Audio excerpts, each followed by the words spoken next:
Okay, so today is interactions and the Feynman rules.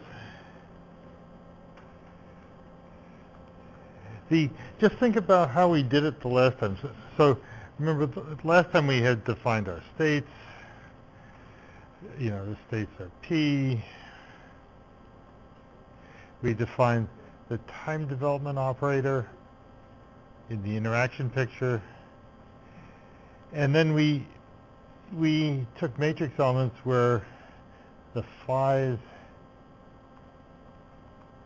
that sit in the interaction picture. So there's matrix elements that we take, lambda phi to the fourth, for example.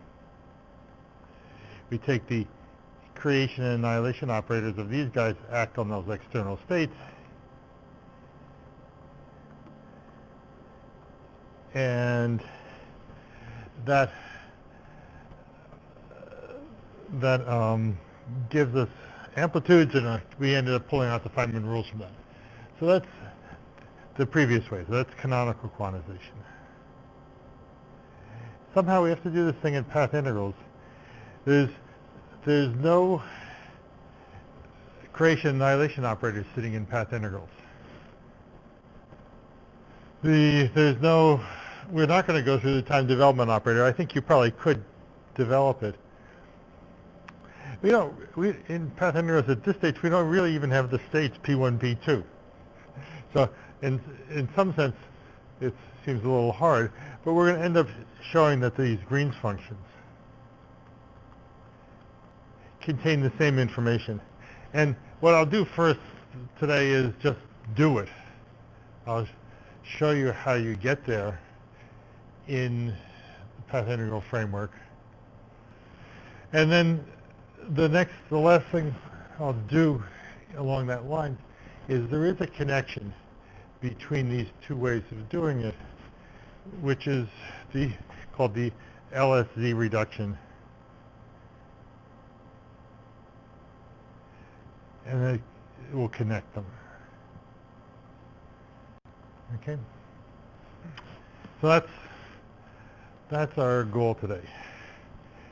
But the very first thing we have to do is imagine how we can do a path integral with an interaction in it.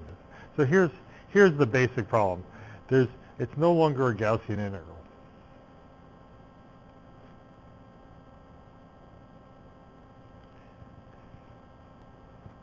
Okay, remember I started off the path integral section by doing these Gaussian integrals. And that's basically all we know how to do. We're pretty limited theorists. We don't really know how to do much. Gaussian integrals we can do. So for an interacting theory, we need to do the following path integral.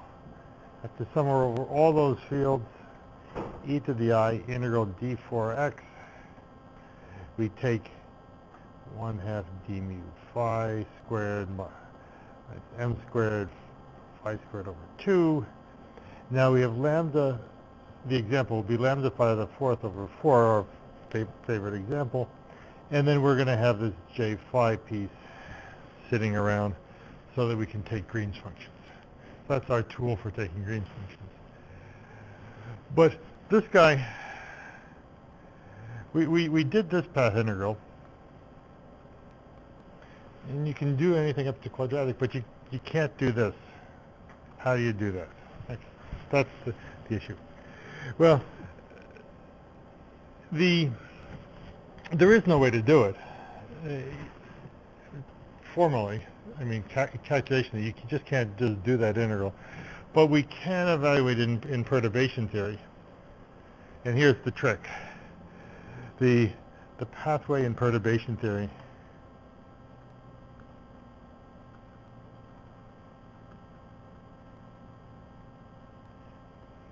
actually, this formal trick doesn't require perturbation theory, but it gives us perturbation theory.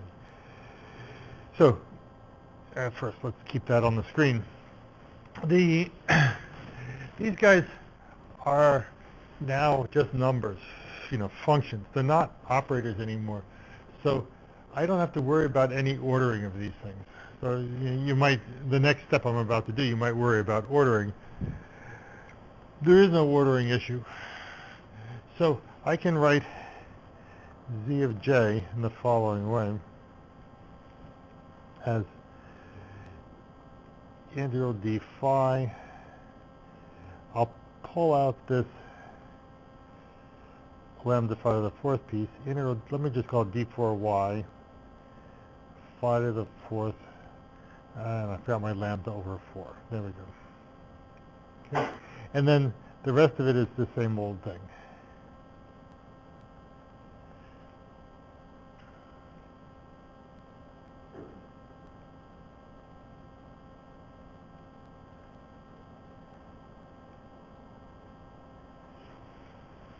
Okay, so nothing much done there. I've just reminded you that since these are just functions, I can separate these out. Okay? This guy can also be thought of as just Taylor expanding, so I'm now thinking in perturbation theory. Minus I lambda over 4, integral d4y, phi to the fourth, plus minus I squared over 2, d4 y, d4z, etc. Phi to the fourth at y, phi to the fourth at z, etc. Blah, blah, blah.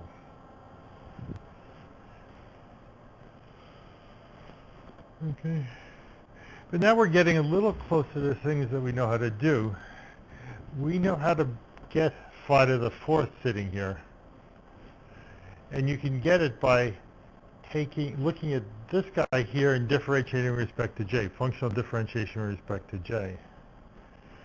So phi to the fourth there, I can write as this guy is minus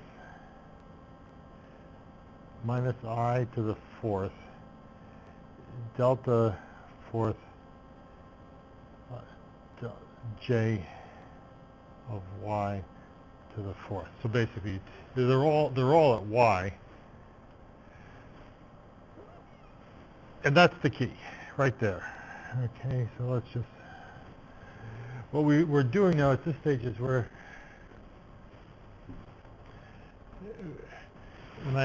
I have phi to the fourth at y, I replace it by functional differentiation with respect to j, which just, when you do that, it brings down a factor of phi.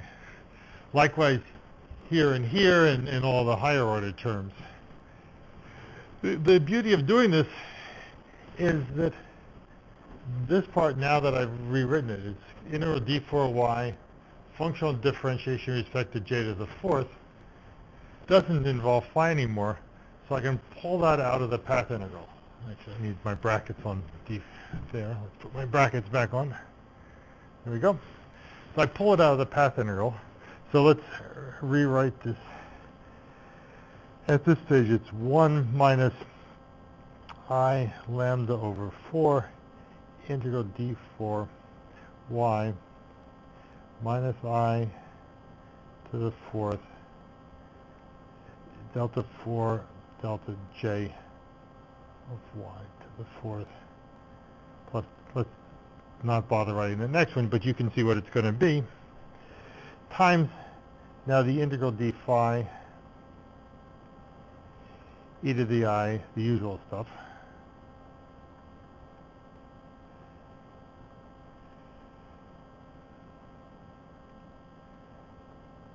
okay, again, I won't bother writing it, it's there. Okay. But now we're essentially done. This is what we calculated before. This is just the free field. Well, that's calculable. That's z0 of j.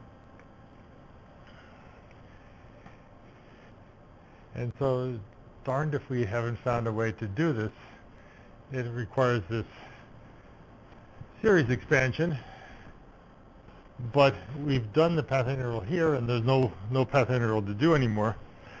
So basically, this is written as then you re-exponentiated e to the minus I integral d4y lambda over 4 delta j of y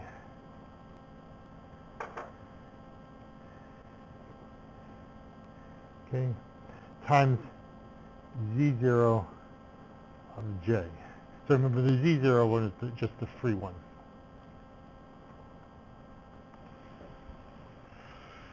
The free field one. Okay. So in general, this procedure, you can see it works in general, is it's always e to the I integral d4y, the interaction Lagrangian as a function not of the field but delta j minus I delta j of y times z0.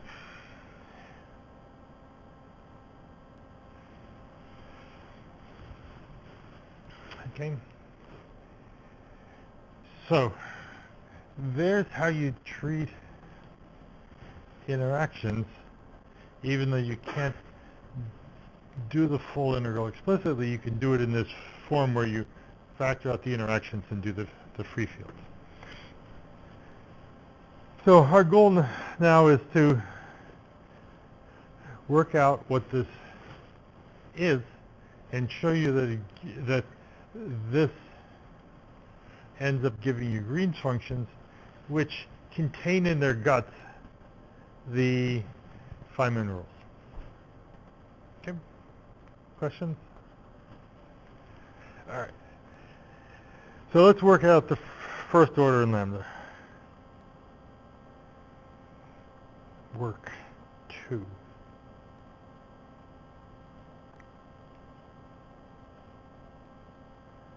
Okay, so z, the full z of j, is then z0 plus z1 of j plus z2,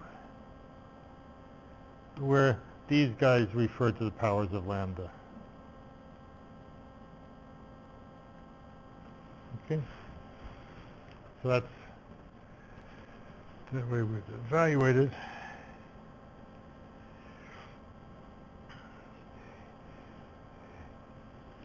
So what I need to do this is to develop a little shorthand, just because it's going to be bad enough with my shorthand.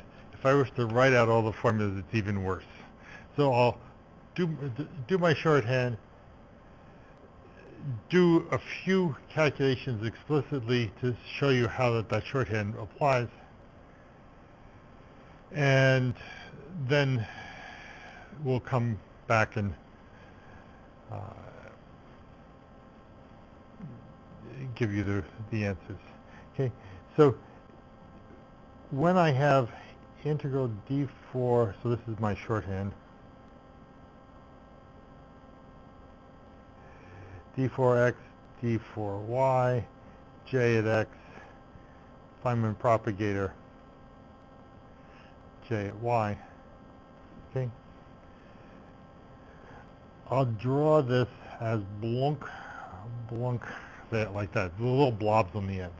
Okay, so this part here means integral d4x j of x, so that's when it's blobbed, it's integrated over, and this means df.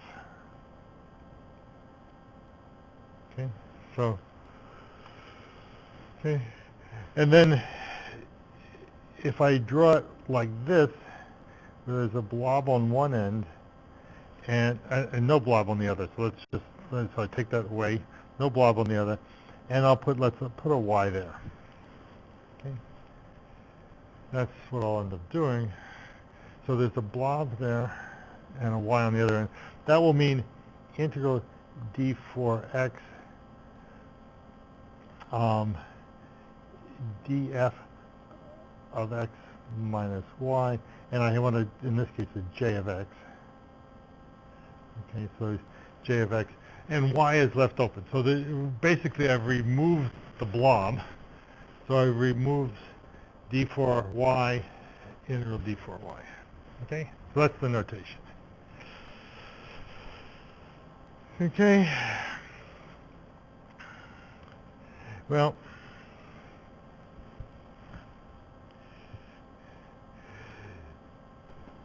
z0 of j is then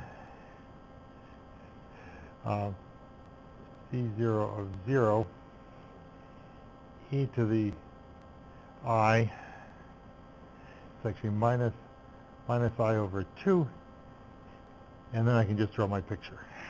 Okay, so it's exponentiated there, and so it's this. Okay, and maybe I shouldn't draw my pictures too soon yet, but that's what it is. We can sort of hold that in our head.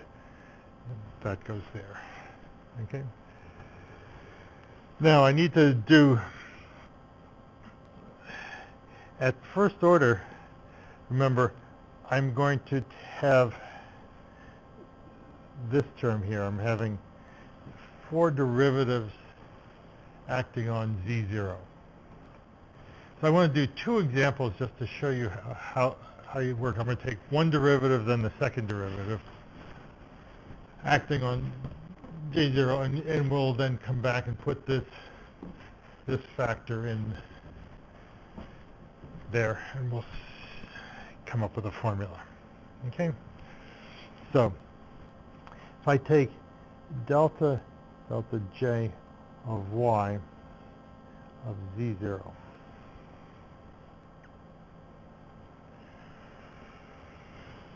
okay, well, since there's the exponent, I'm going to end up with z0 of j back again. And then, but when I take the derivative, I get the following. I get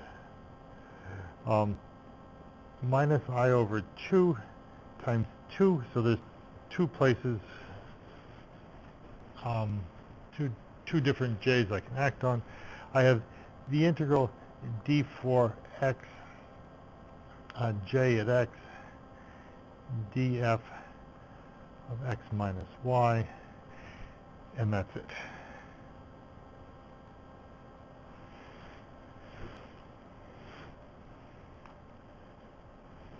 Okay. So here's my guy like that. Okay. So we clear on doing that calculation there. Now I want to take one more derivative. I take delta j of y on this thing, delta j of y on z0. Okay, and now I have 2 things I can do. One is I can turn this into y, or I can bring down another one. Okay, so I get minus I df of y minus y. Remember, when you functional differentiate, you replace this argument x, which was integrated over by the argument that you differentiate with respect to. Okay, so that's that piece. Or I could bring down another one, so which is then plus, so I get this minus I into d4x j of x df of x minus y, and then I get another chance to bring down one,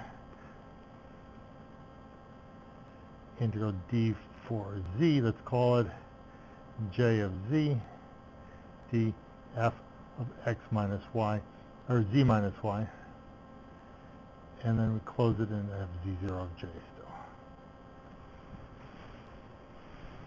Okay, so I've got this guy and this guy. Well, if I'm drawing this propagator, that first picture looks like this. I start at y, I propagate around, I come back to y. There's no external j's on it at all, so I get that.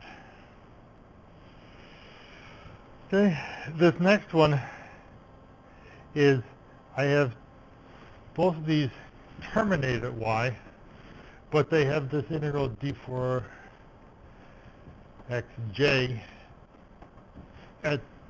still left over. So the picture for that is you put the blobs out there because that's the integral d4s, and there's the point y. So they come together.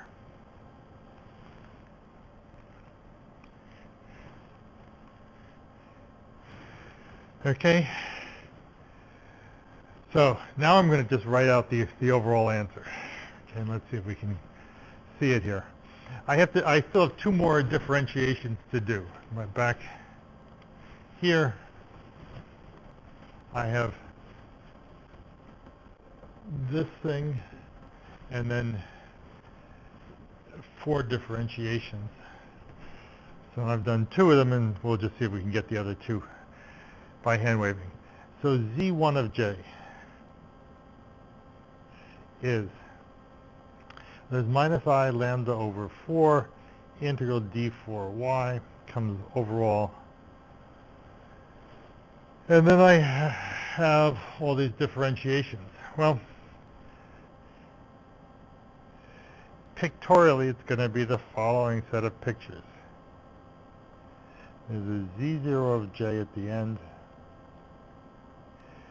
And then I could, with 2 more differentiations, get another one that looks like that. That would give me the following picture. Boink, boink, y. So there's 2 propagators. So in other words, when I do 2 more differentiations, I get another factor of this. So y is still here, and I end up propagating it back, and then I do it again. Okay? Or I could do, the next time I have differentiations, I could have this type of thing, but then 2 more, so I'll just draw it like this. Let's just draw it and see if you see it. So there's 2 out there like there are, and then I get a bubble, and that's the point y. And the last thing I can get is, here's the point y. Little bubbles on the outside there.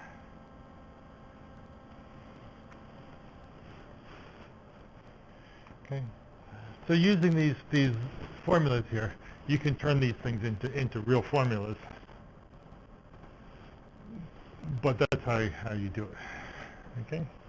So there's our pictures.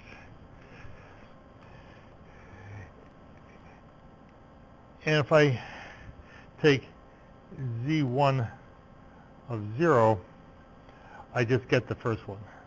So basically, remember, there's a j sitting at each of these external guys. So if I take j is equal to 0, all those ones with bubbles on the end disappear, and I'm left with the first one, minus I lambda over 4 d4y times this guy, z0 of 0. Okay, good. So now, I just want to make sure that there's no bubble there, that's just y. Okay. So now, I want to take these guys and do perturbation theory. And you can sort of see where we're headed.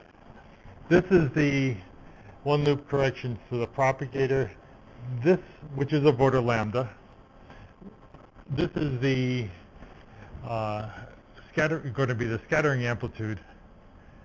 But we have to do some things to get there. Right now, it's sitting in this functional. So, how do you get there?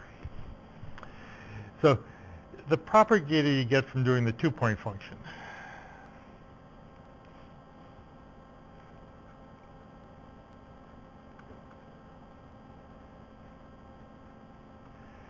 G2 of x1, x2.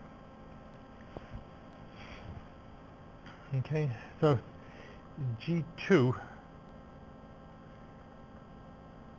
this two-point function, is minus I squared over Z 0, so that's Z total,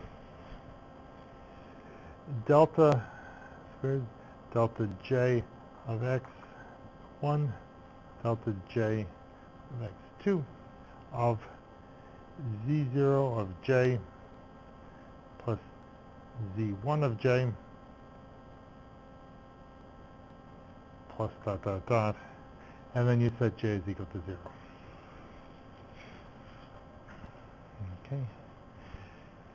Pictorially, then we have this thing being this thing. Let's just keep that along and draw pictures here. So 1 minus I lambda over 4 integral d4y of this plus this plus this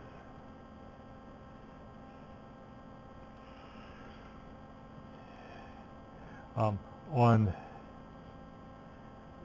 Z0 of J.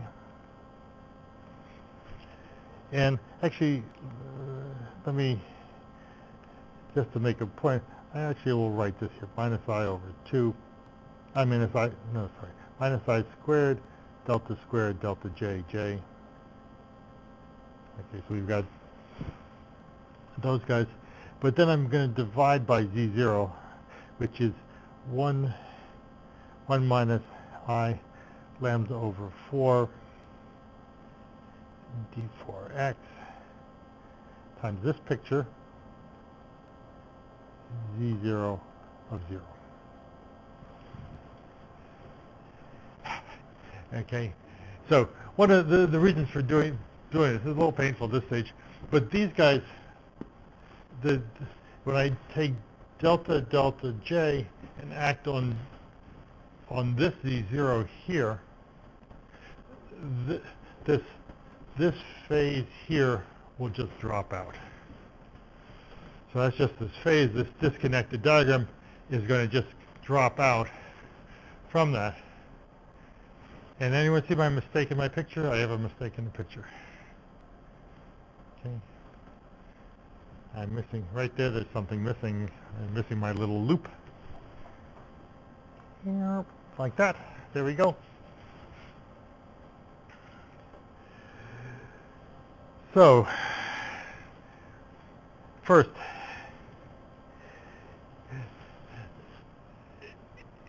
so I take these delta J's and act either here or there's J's there. Okay.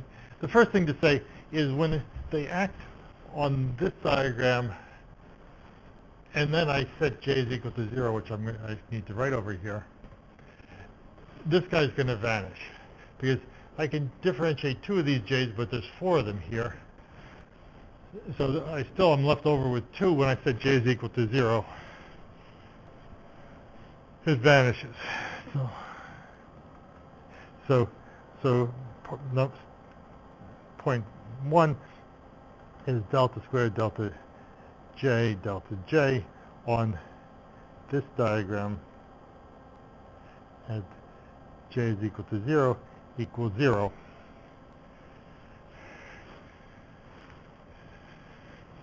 Okay, there's a math equation that mathematicians would love. There we go.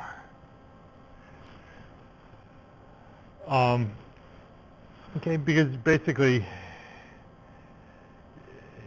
you end up with what you end up with is you actually end up with this diagram here. This is x1, a propagator to y, propagator to x2. There's a j there and a j there, and so that disappears. Okay. The second point is that if both act on Z0, we've done that calculation already. You get, pictorially, you get the following. You get 1 plus this bubble on the propagator from x1 to x2 divided by 1 plus this bubble schematically, which is then just IDF x1 minus x2. So that's calculation we did before. The last thing is what happens if they both act on these guys. Well, so the last term is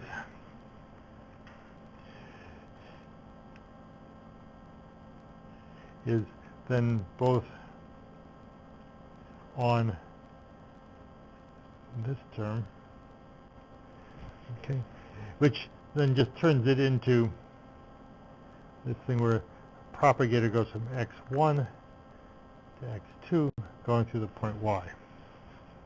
So in pictures that's it, and here's the formulas. Okay, G2 of x1, x2 is IDF x1 minus x2 plus integral d4y. It's minus 6. I have not done my countings for you here, but there's this factor of 6 from these different ways of doing it. df of x1 minus y, df of y minus y, and these are IDFs actually, IDF of y minus x2. Okay, so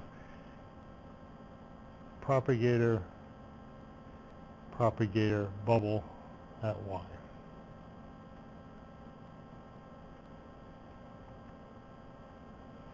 Okay. So that's what we got there. If you Fourier transform,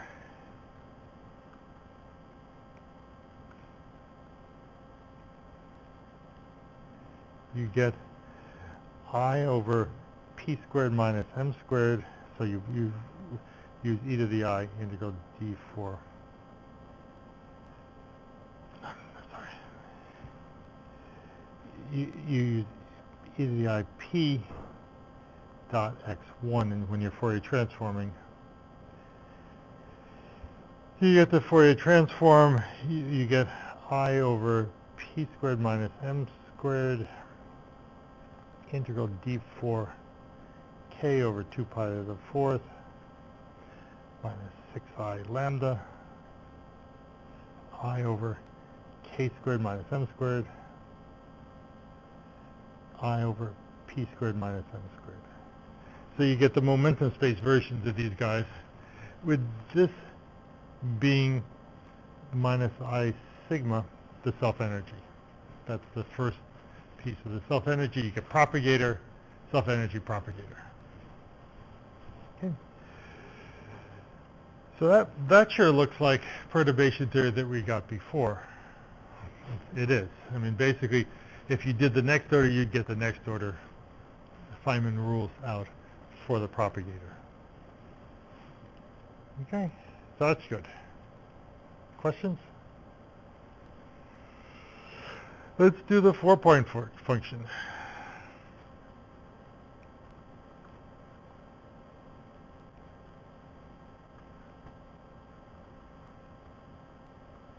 Okay. Okay, so there's a bunch of disconnected things and then a connected diagram. So G4, let's just write it. Here's what it is. G4 of x1 up to x4 is minus I to the 4th z of 0 delta to the fourth delta j of x1 up to delta j of x4. And then pictorially we get 1 minus I lambda over 4 integral d4y. This picture plus this picture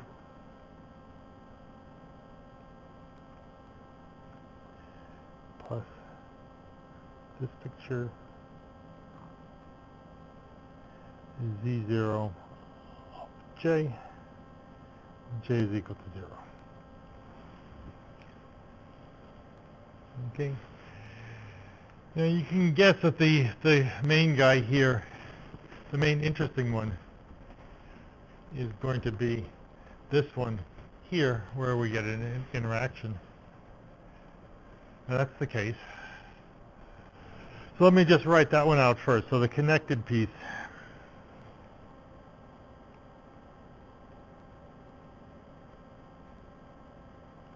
Okay. And you can see when you differentiate this with respect to x1, x2, x3, x4, there's, besides some counting factors from how many ways you can do this, the connected pieces is going to be one of these will be x1, one will be x2, x3, and x4. And what's left over then are these propagators from x1 down to y, x2 down to y, etc. Okay, so I get that equals integral I df x1 minus y df of x2 minus y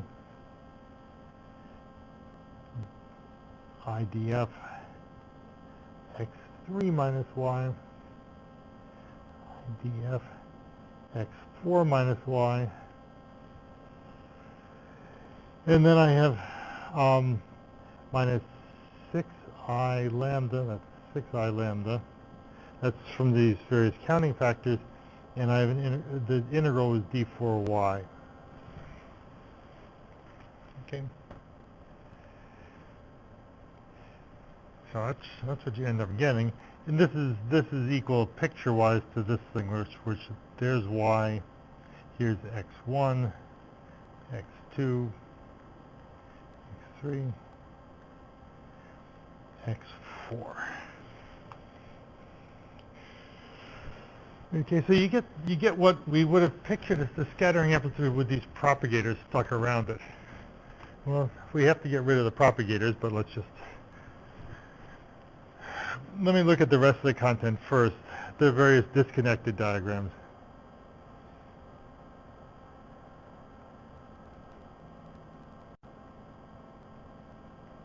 There are disconnected diagrams come out of this thing. You can have x1, x2 with the bubble. So two of the things act on here, two more act over there. So the other piece would be x3, x4 with a propagator there. Okay. So there's a bunch like that. And, so let's do just plus dot, dot, dot. I won't write them all out. And then the last ones, the following drop out.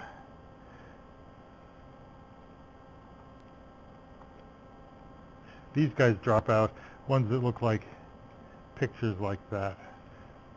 The truly disconnected ones drop out because it's again that bubble cancels numerator and denominator from the 1 over z of 0.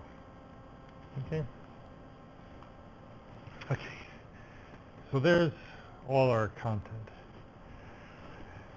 So now, to get to the scattering amplitude, we have to Fourier transform.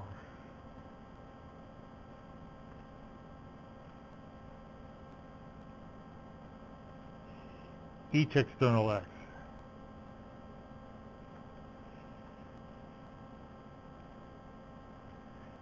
Okay. So you do e to the plus or minus I pi dot xi, where the plus or minus is chosen whether you want it to be in the initial state or the final state. Okay, that it's not going to make a difference here, but in this case, the disconnected diagrams drop out.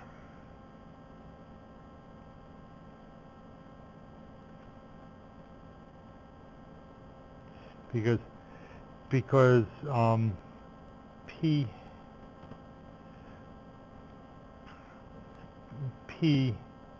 let's say P2 is not equal to P1.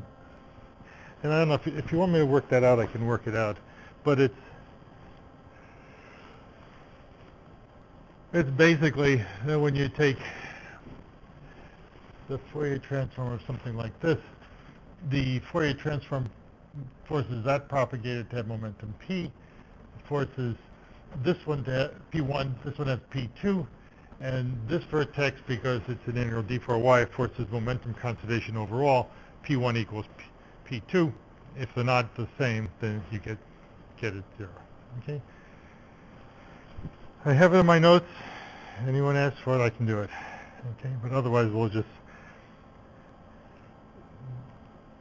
leave it that way.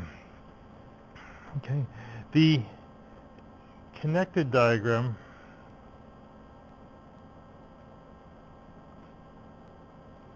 you can sort of see what happens for the connected diagram.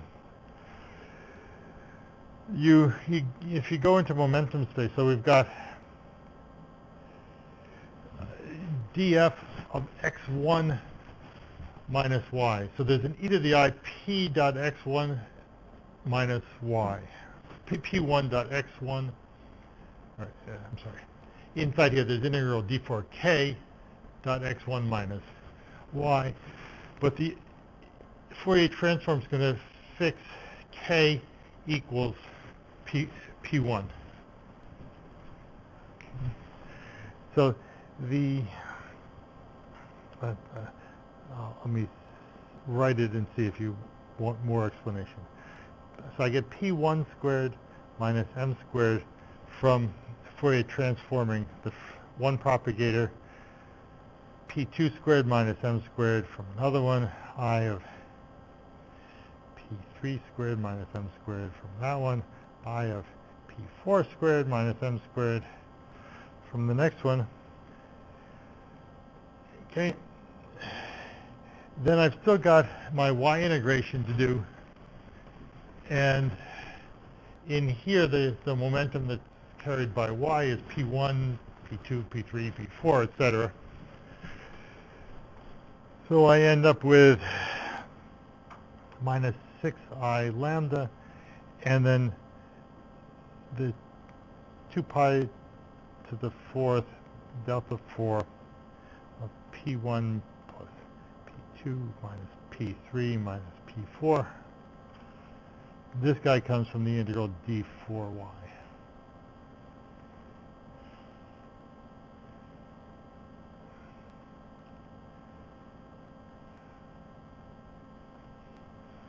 Okay. So I end up here with my scattering amplitude. This is my IM.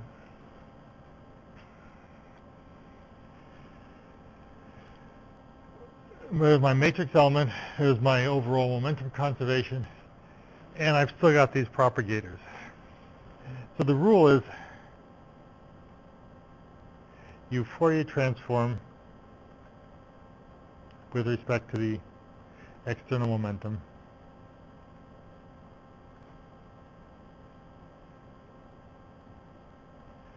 And you drop the propagators.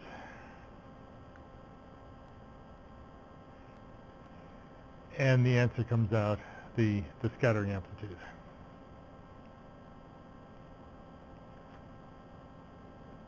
Which is the 2 pi to the 4th delta 4 times the matrix element. Okay. So you then find the matrix element from that. Okay.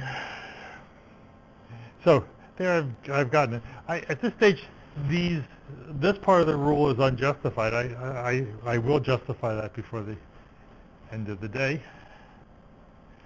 But that's how you do it. So let's then just see the rest of perturbation theory. I won't develop it too much, but here's the rest of perturbation theory.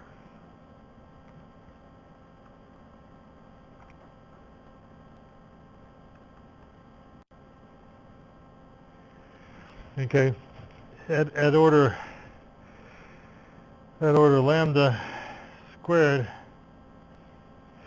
then z of j over z of 0. Let's just write that out. So all the disconnected stuff drops out when I take that ratio. Is 1 minus I lambda over 4 d4y. Integral there. And then I've got these guys, which I've been playing with.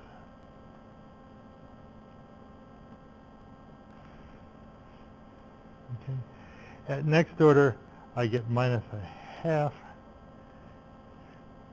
minus I lambda over 4 squared d4y d4z. So I've got this thing squared. And now I've got bunches of stuff, okay? Here's where these pictures come in handy. I can have things that look like this.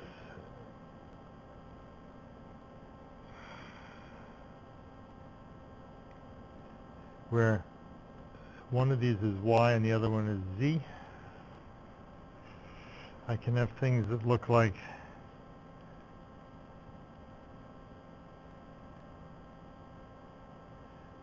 that. I have things that look like this. I have things that look like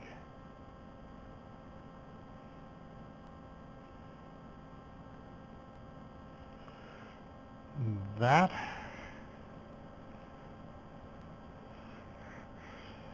So all these in some sense are familiar. This is a higher order term correction to the propagator. This is the iteration of the propagator correction.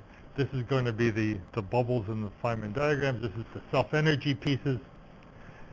I also get some funny looking things that will look funny to you, but so let's do dot dot dot there, and then I get things that look like this.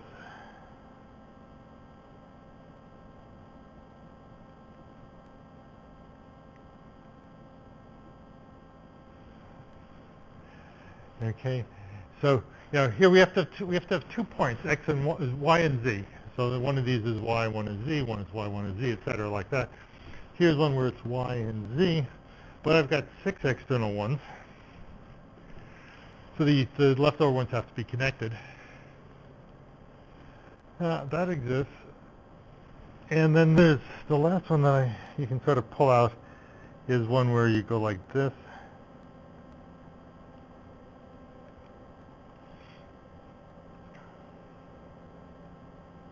Like that. I actually think that's the end of our type of pictures.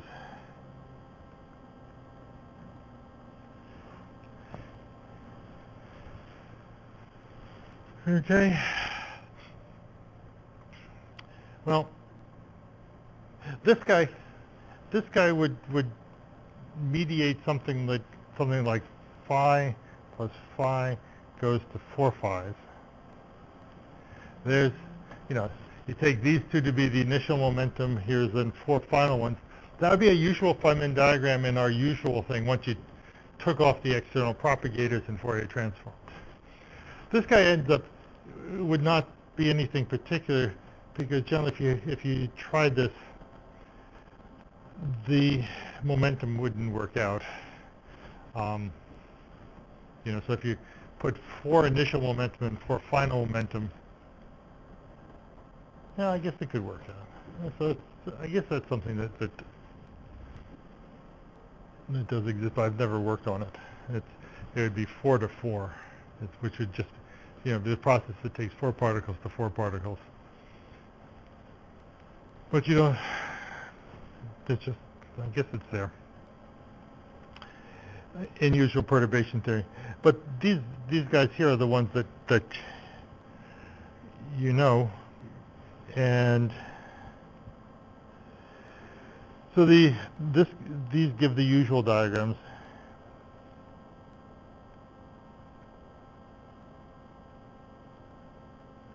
Okay, you can do, things that look like that: x1, x2, x3, x4. And so if I were to write that out, it'd be, minus 6I lambda squared over 2, d4y, d4z, idf of x1 minus y. That's the way I've written it. It's idf of x2 minus y, etc. The stuff with z's. And then I have it, okay. And if you Fourier transform and drop external propagators,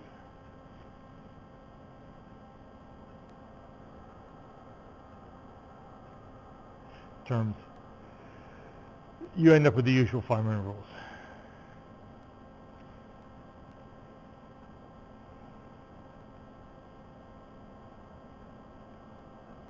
Okay, so I won't do it, but if I was developing perturbation theory this way, that's what I would do. So the end answer is you pull out the Feynman rules.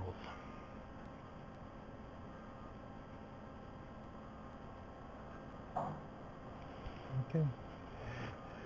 So what we end up seeing here is that Z0 contains everything, or Z of J contains everything.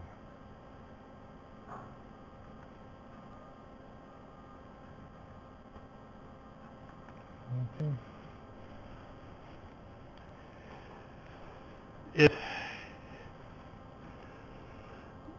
Z of J, if you just expand it, is,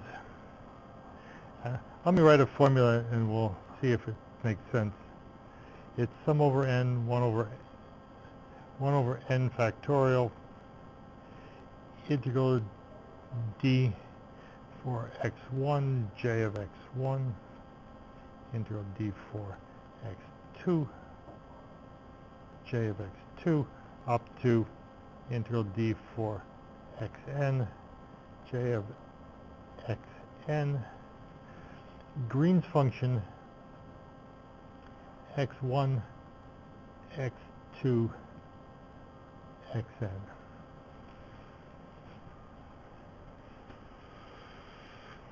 Okay, that's really the same statement as that the Green's function is minus I to the n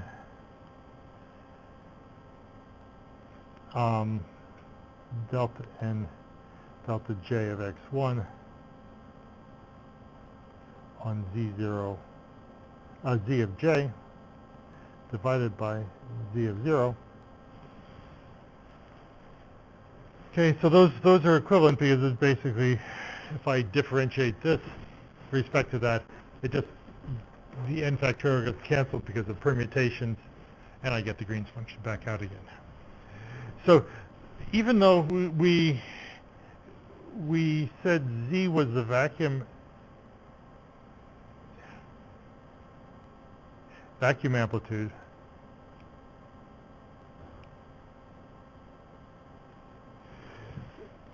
it's the vacuum, but it also has all these scattering amplitudes in.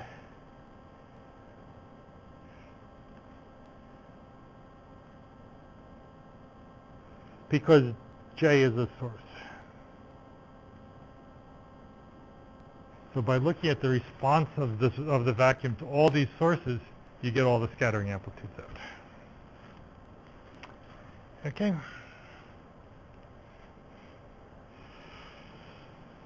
Good. So there's our main development. So the last thing I have to do to have this make sense is this LSZ reduction.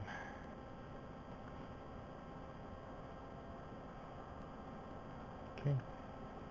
This is the connection between canonical quantization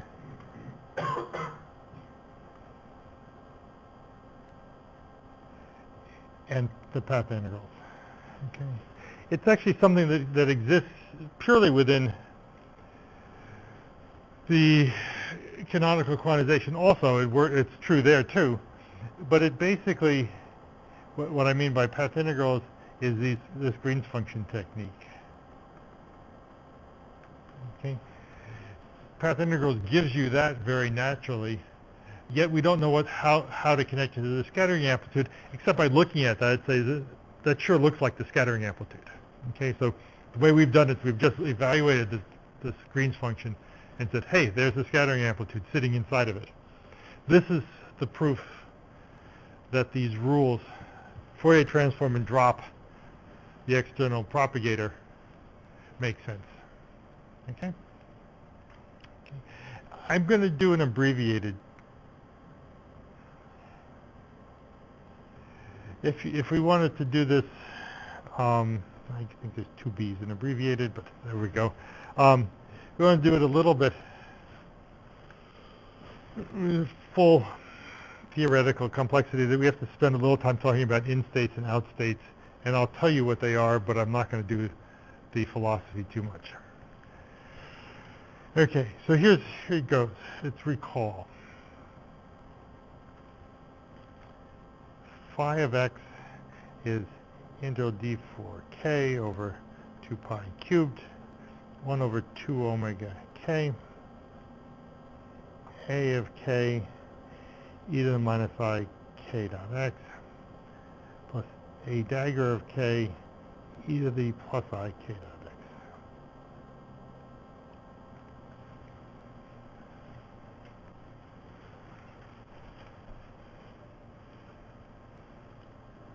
Okay, and then if I wanted to calculate a dagger of p, well, I can't just Fourier transform. If I just Fourier transform, I get this term plus this term, both. You know, you Fourier transform, you get a bit of each. It's only integral, and I'm sorry, I have a mistake on my thing there, so let's stop. It's integral d3k at this stage. Right? We're really, this field, the way it's defined here, has energy conservation in it. Okay, but if I want a dagger of p, here's how you get it. I did this way back, but my guess is that people's memory isn't too perfect on this one. I'm going to do the Fourier transform, integral d3x e to the I p, actually minus I p dot x. I'm going to take omega of p, 1 plus I over omega of p d by dt on phi of x.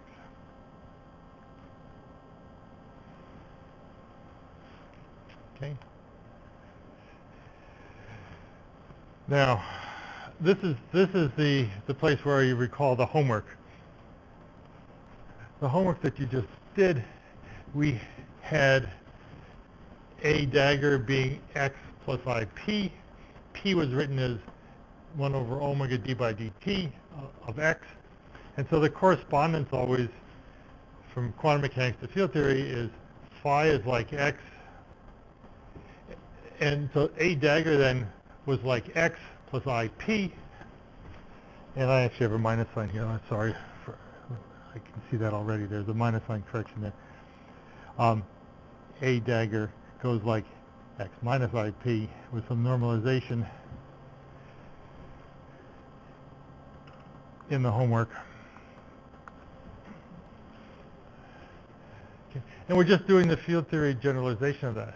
And we're going to get out the field theory result just like we did in the homework, that excited states, the states with one particle in it, are related to ground states by doing this trick. Okay, so this is a trick that's going to take a state P and get rid of the P and replace it by a phi, which goes into the Green's function. Okay, so just to see how this works, let's just do it here. It's the integral d3x e to the minus I p dot x. Then I'll have integral d4 d3k, I keep saying 4, 2 pi cubed, 1 over 2 omega k, I have omega p, and then I have this acting on the two terms in the brackets there. If I act on the first term, take d by dt of this, I bring down a minus I omega. So I get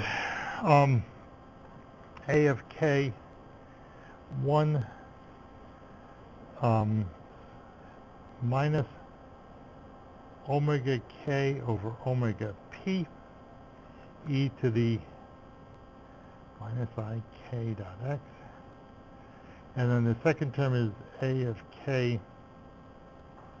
1 plus, and it's a dagger, of course, omega k over omega p e to the plus I k dot x.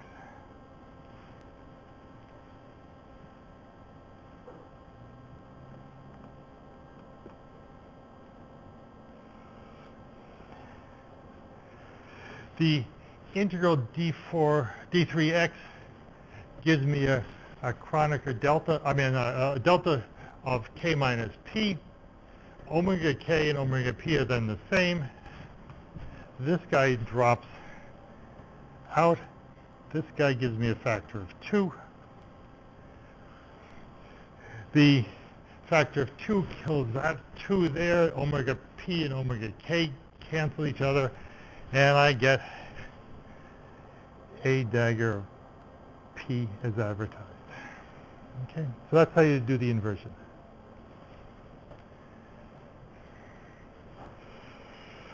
Okay, so now the trick, the game now is to take matrix elements where we define our states, p in the initial state, for example, use this a dagger in this state, and then end up reducing it to Green's functions. Now there's a bit of, I'll tell you the final answer first. So our goal is, so you can just see it, and then we'll fill in the remaining time with the stuff. I'm going to take some state that has a particle p in the initial state, and the rest of this stuff is alpha. Okay, so there's something else, the rest. And there'll be some final state beta. Okay. Technically, here's the little philosophy. These are going to be labeled as in states. These are going to be labeled as out states. I'll talk a little bit about that. Okay, but that's the matrix elements that we have that we want to deal with. And my end answer is going to be beta minus p out. So in other words, which this alpha in, this matrix element is almost always 0, but it's technically there. let's see, so I want to draw, that's not a funny looking person, that's a 0 to include that guy. This just means the state with the rest of the stuff there and the final state with P removed, which in general is 0 because the final state generally doesn't contain the same momentum as the initial state. So if this was P1 and this was P3 and P4, then this state doesn't exist because it's not possible. Okay, so that's there, and then the rest of the following is plus I integral d4x e to the minus I p dot x D'Alembert plus m squared on beta phi of x alpha.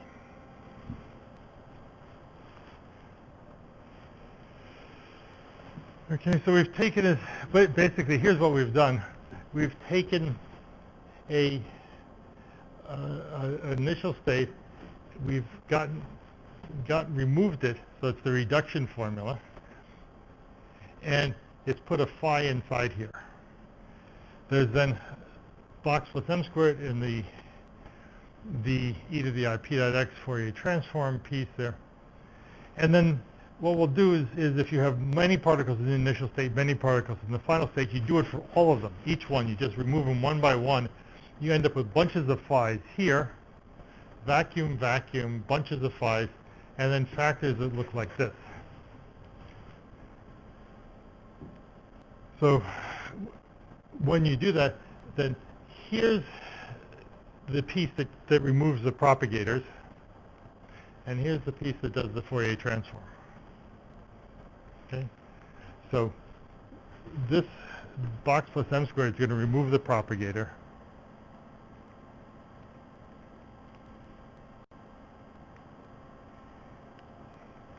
This guy is going to do the Fourier transform, so it goes to momentum space.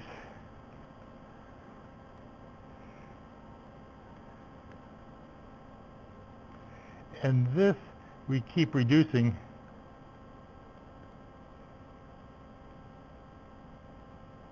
until you get to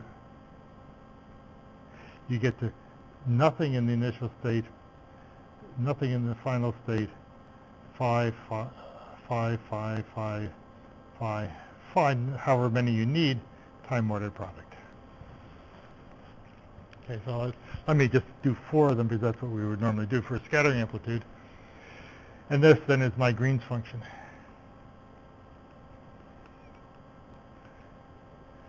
Okay. So there's the connection. How fast can I go through this? I don't know if I can even do it. But let's just do a couple of things. Let's see what we can do. So the derivation, it goes as follows.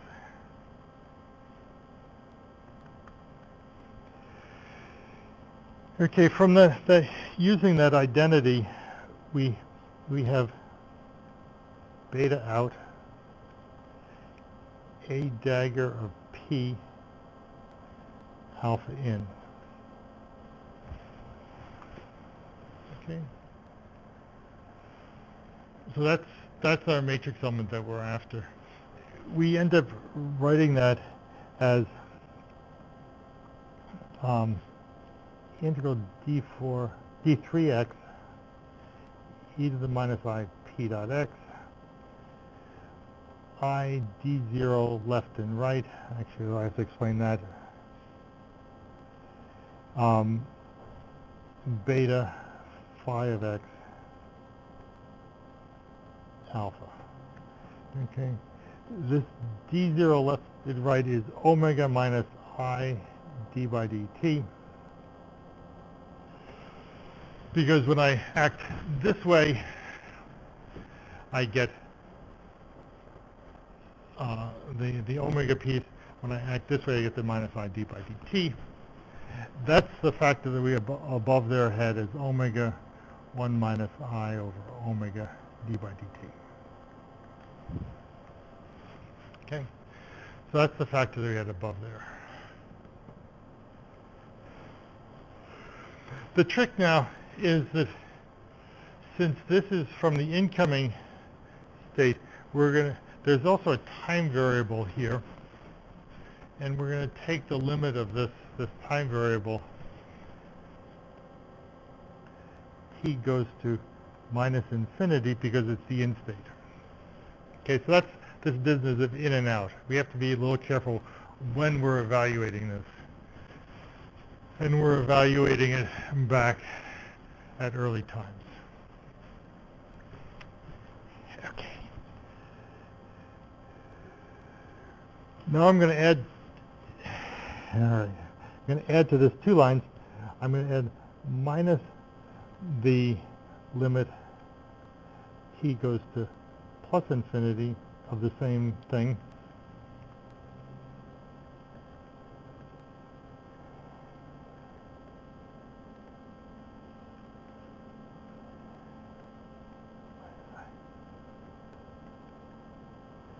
Beta phi alpha. Okay, but this guy is then the same thing, but evaluated with this being at the final time. So that's equivalent to adding beta minus p out alpha in. Okay, so I basically added and subtracted the same thing as t goes to plus infinity. Okay, so that's where this guy comes from. Then this is the surface term for a different integral. Here's the minus infinity, the plus infinity. That's the surface term for the following integral. Equals integral d4x, d0 acting on e to the minus I p dot x minus I d0 left and right, beta out phi of x alpha in, and then I keep that guy. Okay, so what I've done is this is d4x. That symbol is the d by dt of the integral with respect to t of d by dt of this then is just the surface term evaluated at the endpoints. So that's an identity to the above. And then the last trick is, so I've got here time derivatives. The time derivatives can be acting on this, or they can be acting on the e to the I p dot x. The last trick is to take the ones with two time derivatives act on the e to the minus I p dot x. That's the same as del squared minus m squared acting on e to the I p dot x.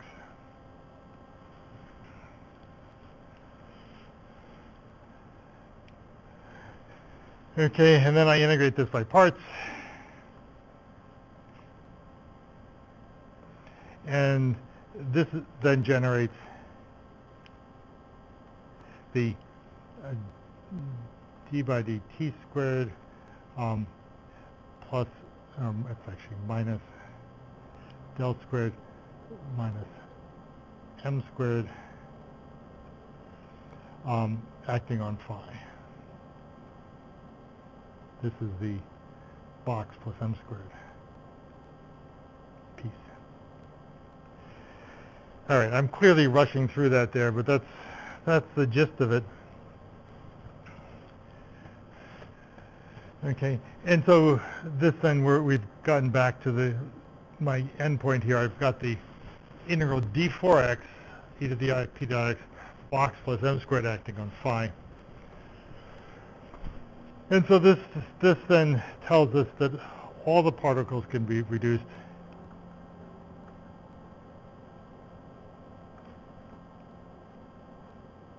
if I start off with P1, P2 initially incoming, end up with P3, P4 outgoing,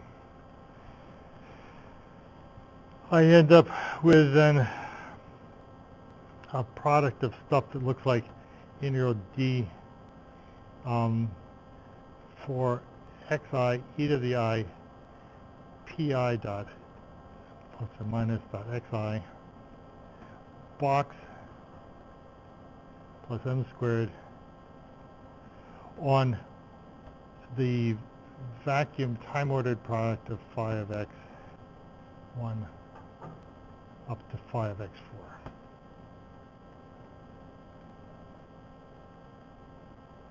Okay, which is the Green's function.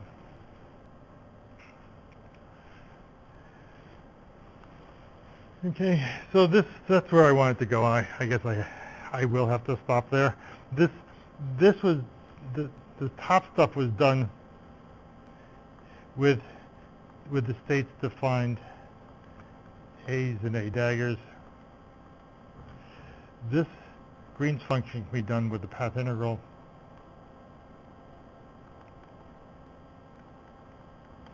So you just follow the rules that you Fourier transform and drop propagators, and you're done. Okay, so there's my thing.